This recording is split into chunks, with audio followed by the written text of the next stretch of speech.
Study IQ IAS, अब तैयारी हुई अफोर्डेबल।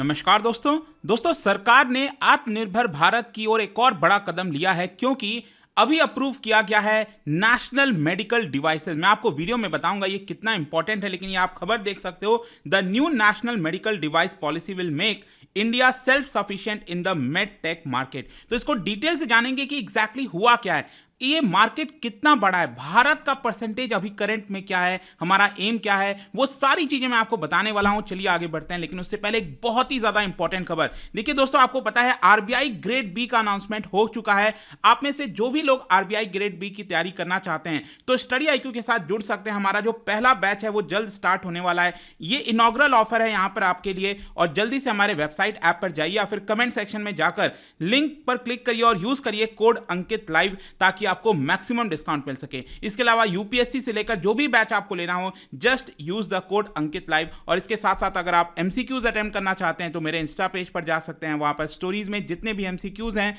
उसको आप अटेम्प्ट कर पाएंगे। तो चलिए शुरुआत करते हैं और सबसे पहले देखते हैं एग्जैक्टली हुआ क्या है। देखिए 2 दिन पहले की बात है, यूनियन कैबिनेट ने अप्रूव किया है medical devices policy to promote industry. Basically क्या आपको पता होगा, भारत में जो हॉस्पिटल्स हैं, जो मेडिकल सेक्टर है, उन सभी चीजों में आपने देखा होगा जो मेडिकल डिवाइसेस होते हैं, स्पेशली जो बड़े बड़े डिवाइसेस होते हैं। मैं बात कर रहा हूं सीटी स्कैन हो गया, एक्सरे, बड़े बड़े मशीन्स हो गए, एक्सरे ट्यूब्स हो गए, ये सब काफी महंगे आते हैं। तो क्या है कि अभी भारत में आप देखोगे करंट साइज अगर हम देखें मेडिकल सेक्टर का, मेडिकल डिवाइस की जो हम बात कर रहे हैं, तो ये $11 बिलियन का है। मकसद यह है कि अगले 5 साल में इमीडिएट बेसिस पर इसको $11 बिलियन से बढ़ाकर हमारी डोमेस्टिक इंडस्ट्री को $50 बिलियन तक ले जाना है। ये जो पॉलिसी लाई गई है मेडिकल डिवाइसेस पॉलिसी, इसके तहत देश में और ज्यादा इनोवेशन होगा, मैन्युफैक्चरिंग बढ़ेगी, मतलब एक इकोसिस्टम तैयार किया जाएगा देश के अंदर, ताकि ज्यादा से ज्यादा इंडस्ट्री मेडिकल डिवाइस बनाने में इसको सेटअप किया जाए। यहां पर स्टार्टअप्स को एक प्रकार से मदद दी जाएगी। स्किल बिल्डिंग, मतलब कि उन मेडिकल डिवाइसेस को चलाने के लिए जो स्किल सेक्टर होता है, जो लोगों की आवश्यकता होती है, वो सारी चीजें भी की जाएंगी। इसका मेन मकसद अगर आप देखोगे अगले 25 साल में यह है कि भारत को ग्लोबल लीडर बनाना है। अभी प्रेजेंट में आपको बताता हूं कि भारत का शेयर, मतलब पूरे विश्व के अंदर जो मेडिकल सेक्टर है, मेडिकल डिवाइस का सेक्टर है, उसमें भारत का शेयर सिर्फ 1.5% है, और इसको हमें बढ़ाकर 12% ले जाना है अगले 25 सालों में। यह सबसे बड़ा एम है। ध्यान रखिएगा, आपके एग्जाम पॉइंट ऑफ व्यू से डायरेक्टली ये क्वेश्चन आ सकता है। अब चलो डिटेल से डिस्कस करते हैं। सबसे पहले समझना है कि नेशनल मेडिकल डिवाइसेस पॉलिसी का मतलब क्या है। देखो आज के डेट में आप देखोगे ना, भारत में कई सारे जो हेल्थ सेक्टर में आप देखिए तो काफी इंप्रूवमेंट हुआ है, काफी अच्छे से जो हॉस्पिटल्स हैं वो भारत के अंदर खोले गए हैं। लेकिन समस्या यह है कि ये हॉस्पिटल्स तो बन गए हैं, लेकिन जितने भी मेडिकल डिवाइसेस चाहिए होते हैं, बड़े बड़े मशीन चाहिए होते हैं, वो भारत आज भी इंपोर्ट कराता है। जो हाई एंड इंपोर्टेड डिवाइसेस होते हैं, इसमें 80 to 85% भारत अभी भी इंपोर्ट कराता है, हम इसको मैन्युफैक्चर नहीं करते। ऑल्दो अगर हम लो कॉस्ट डिवाइसेस की बात करें तो इसकी मैन्युफैक्चरिंग स्टार्ट की गई है, जो डेली बेसिस पर यूज होता है ना। आपको याद होगा कोविड पैंडेमिक के दौर में पता चला था कि हमारे पास जो पीपीपी किट होता है वो नहीं बनाया जाता, तो वो पीपीपी किट जो है वो बनाना स्टार्ट किया गया, ताकि कोविड के दौरान जो हमारे प्रोफेशनल्स हैं वो उसको पहन सकें। तो जो छोटे छोटे डिवाइसेस होते हैं, छोटे छोटे प्रोडक्ट्स होते हैं, उसमें तो इंडियन प्लेयर्स काफ़ी बड़े तौर पर शामिल हैं, लेकिन असली गेम जो है ना वो है बड़े बड़े डिवाइसेस का, जो हाई बहुत कॉस्टली होते हैं। कैंसर को डिटेक्ट करना है, इस तरह का डिवाइस हो, तो ये सारी चीज़ों के ऊपर फोकस किया जाएगा नेशनल मेडिकल डिवाइसेस पॉलिसी के अंदर। अब इसके तहत कोशिश यहां पर यह है, आप देख सकते हो जो हमारा इंपोर्ट डिपेंडेंस है अभी क्या है, 80 to 85% जो बड़े आइटम्स होते हैं उसको हम इंपोर्ट कराते हैं, इसको घटाकर 30% तक लाना है अगले 2 साल के अंदर। यह भी यहां पर एम बताया जा रहा है। यह जो पॉलिसी है बेसिकली क्या करेगी, एक्सपोर्ट को प्रमोट करने की कोशिश करेगी कि हम उसको भारत में बनाएं और हम इसको फर्दर एक्सपोर्ट करें, जिसकी वजह से क्या है, अगर कोई चीज भारत के अंदर बनेगी तो हमारे इंडियन हॉस्पिटल्स को, देखो आप चेन को समझिए। मान लीजिए अगर अभी प्रेजेंट में इंडियन जो हॉस्पिटल्स हैं उनको अगर डिवाइसेस महंगी पड़ती हैं, इंपोर्ट कराना पड़ता है, तो वो इलाज महंगा करेंगे। इलाज महंगा करेंगे तो इसकी वजह से क्या होता है, भारत के बहुत से ऐसे नागरिक हैं जिनको पता भी नहीं चलता, उनको पता नहीं चल पाता कि उनको कोई बीमारी हुई भी है कि नहीं हुई है। यहाँ पर जो लोग अफोर्ड नहीं कर सकते उनकी मृत्यु हो जाती है और समझ नहीं आता क्यों हुआ है। ये सब कुछ हम देखते हैं अपने आसपास। लेकिन अगर यही चीज इंडियन हॉस्पिटल्स को अगर डिवाइसेस सस्ता पड़ जाएगा तो जल्दी से आइडेंटिफाई हो पाएंगी, जो बीमारी है उसको हम जल्दी आइडेंटिफाई आइडेंटिफाई कर पाएंगे और उसको तुरंत जो है इलाज कर पाएंगे। तो इसकी वजह से ये इंपॉर्टेंट हो जाता है। तो हमारे लिए सस्ता पड़े और हम इंपोर्ट डिपेंडेंस को घटाएं, ये सबसे बड़ा जो पॉलिसी एम है वो आपको समझना है। और अभी भी आप देखोगे ना, भारत के लोग मेडिकल डिवाइसेस पर बहुत कम खर्च करते हैं। ये आप आंकड़ा देख सकते हो कि India has one of the lowest per capita expenditure on medical device. कहने का मतलब है कि भारत में एवरेज में हर एक व्यक्ति मेडिकल डिवाइस पर कितना खर्चा करता है। जैसे आपने देखा होगा, अगेन ऑक्सीमीटर हो गया, थर्मोमीटर हो गया, हम खरीदते हैं ना, घर में लेकर आते हैं, तो ये मेडिकल डिवाइस पर हम खर्चा करते हैं। तो भारत में एवरेज में हर एक व्यक्ति कितना खर्चा करता है, ये आप देख सकते हो, इट इज जस्ट $3।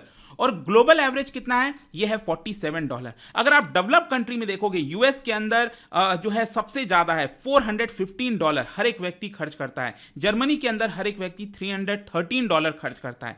इसका मतलब साफ है कि भारत में ये काफी कॉस्टली होते हैं। तो इसका प्राइस हमें नीचे करने की जरूरत है ताकि लोग ज्यादा से ज्यादा इसको खर्चा करें, क्योंकि ये मेडिकल डिवाइस जितना आपके पास रहेगा, आपको बीमारी अर्ली डिटेक्ट हो जाएगी और आप इलाज करा सकेंगे। अगर बीमारी नहीं डिटेक्ट होगी, लेटर स्टेज में होगी, तो उसकी वजह से समस्या हो जाती। तो ओवरऑल आई होप कि आपको समझ में आ गया होगा ये पॉलिसी जो है बेसिकली क्या करना चाह रही है कि भारत में अक्रॉस दी हॉस्पिटल जो क्वालिटी है हेल्थ केयर का, उसको अफोर्डेबल बनाना, ताकि ज्यादा से ज्यादा लोग यहां पर जुड़ चुके हैं। अब क्वेश्चन यह है कि ये पॉलिसी इंटरवेंशन करने की क्या जरूरत थी। देखो मैं आपको बताता हूं, भारत में जो मेडिकल डिवाइसेस है ना, ये जो पूरा सेक्टर है, ये रेगुलेट किया जाता है by drugs and cosmetics act 1940 के तहत। बेसिकली इसी के तहत इसको जो है रेगुलेट किया जाता है। लेकिन पिछले कुछ समय से जो पूरी इंडस्ट्री है वो डिमांड कर रही थी कि हमें एक स्पेसिफिक पॉलिसी यहां पर चाहिए। बेसिकली क्या हुआ था, 2020 फरवरी के महीने में अगर आप देखोगे, जब कोविड पैंडेमिक की शुरुआत हुई थी, तो सरकार ने एक नोटिफिकेशन जारी किया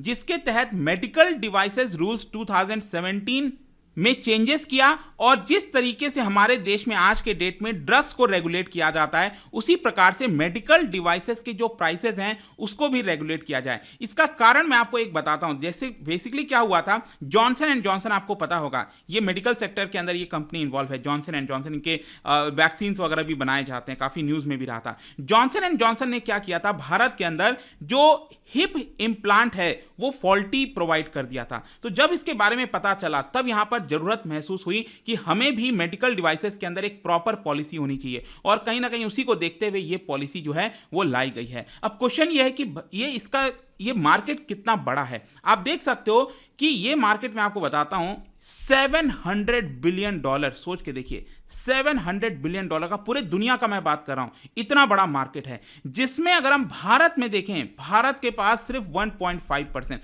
मतलब भारत का हिस्सा सिर्फ, मतलब भारत में जो बनता है मेडिकल डिवाइसेस, उसकी वैल्यू लगभग सिर्फ और सिर्फ $11 बिलियन है। तो अभी हम बहुत पीछे हैं, सिर्फ 90,000 करोड़ का है ये पूरा भारत के अंदर मार्केट। लेकिन ये जो बड़ा मार्केट है दुनिया का $700 बिलियन का, उसे हमें एक्वायर करने की जरूरत है।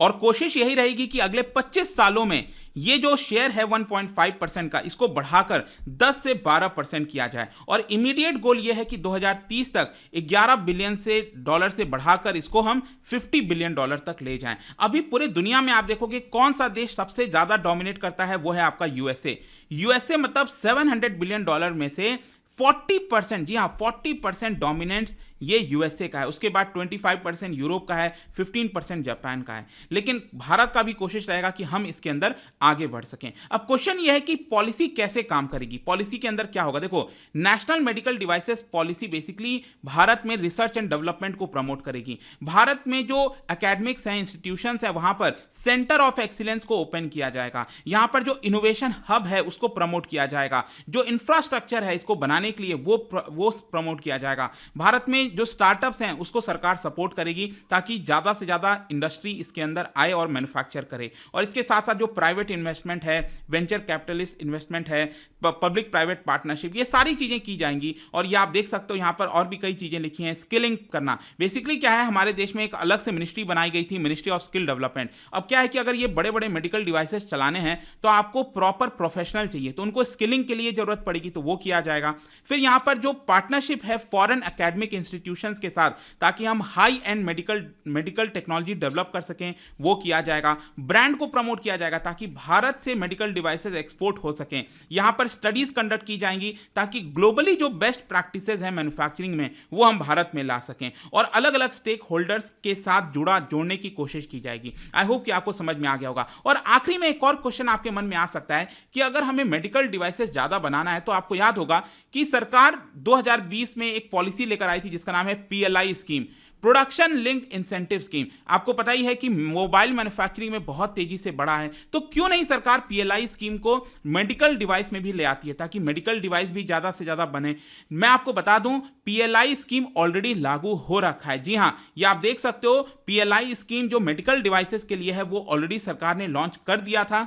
और इसके साथ साथ 4 मेडिकल डिवाइसेस जो पार्क हैं देश में, उसको भी सपोर्ट करने के लिए, सेटअप करने के लिए सपोर्ट किया है। एक खुलेगा, एक मेडिकल डिवाइस पार्क खुलेगा हिमाचल प्रदेश में, एक मध्य प्रदेश में, एक तमिलनाडु में और एक उत्तर प्रदेश के अंदर।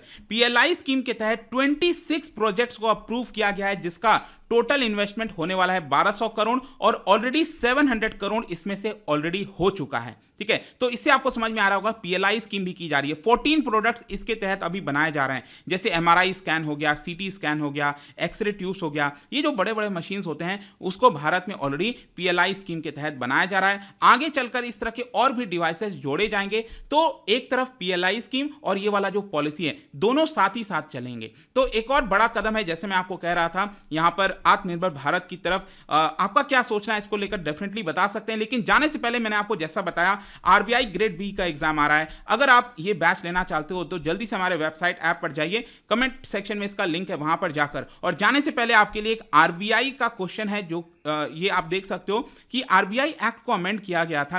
RBI एक्ट आपको पता है ना, 1934 का। इसको अमेंडमेंट सरकार ने कब किया था? ताकि मॉनेटरी पॉलिसी कमेटी को स्टैब्लिश किया जा सके। इसका राइट आंसर आप सबको पता है, मेरे इंस्टाग्राम पर तो मिलेगा ही, वहां पर अगर आप नहीं हो कोई बात नहीं, टेलीग्राम से भी ले सकते हैं इसका सही उत्तर। मैं कई सारे जो MCQs हैं वो यहाँ पर स्टोरीज में डालता रहता हूं। बाकी अगर आपको PDF चाहिए तो टेलीग्राम पर आइए, अलग अलग सोशल मीडिया पर आप जुड़ पाओगे। और जैसा मैंने बताया था, UPSC की अगर आप तैयारी कर रहे हो, just use the code Ankit live. कोई भी बैच आपको लेना हो RBI से लेकर UPSC, एंड आई होप कि वीडियो आपको पसंद आया होगा। मिलता हूं आपसे next time. Till then, thank you very much, see you soon. Study IQ IAS, अब तैयारी हुई अफोर्डेबल।